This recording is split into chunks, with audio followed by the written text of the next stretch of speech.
how do we achieve as the peace? Now it is very, very important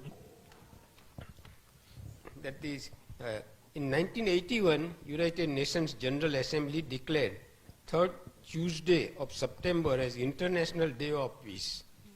This purpose of the day was to strengthen the peace and harmony around the world. 2 decades after establishing this day of observance in 2001, the Assembly moved the date to be observed annually on September 21. To celebrate the day, the United Nations Peace Bell is rung in United Nations headquarters in New York City. Then comes 1983, Secretary General of United Nations submitted Pathway to Peace Initiative annual report to the United Nations, which was We the People, to promote the word peace. Third, in 1987, Pathway to Peace was granted Peace Messenger status by UN Secretary General.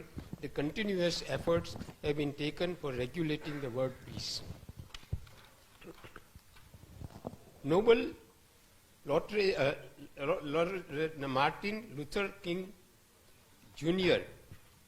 said, "Those who love peace must learn to organize as effectively as those who love war.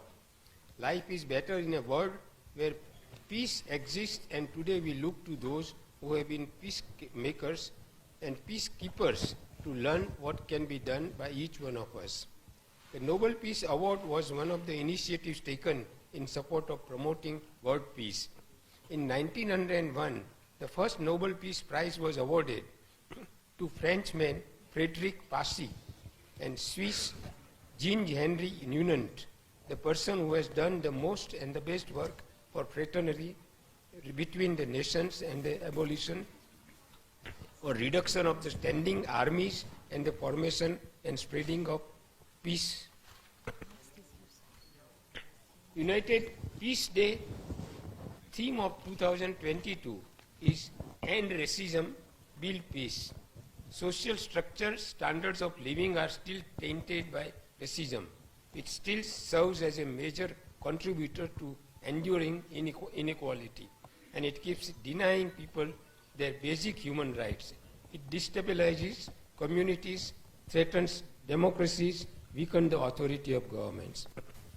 Our country has always been a very strong follower and believer of maintaining peace and brotherhood. In fact, chapter 6, verse 72 of Maha Upanishad mentions Vasudevam Kutumbakam.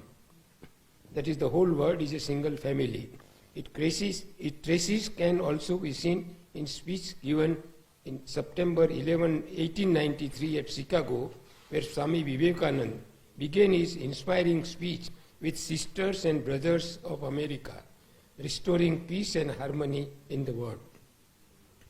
India has sent more peacemakers than any other nation since it began participating in the UN peacekeeping operations. India currently ranks 5th amongst the nations that send troops to UN peacekeeping missions, with a deployment of roughly 5,500 soldiers and police.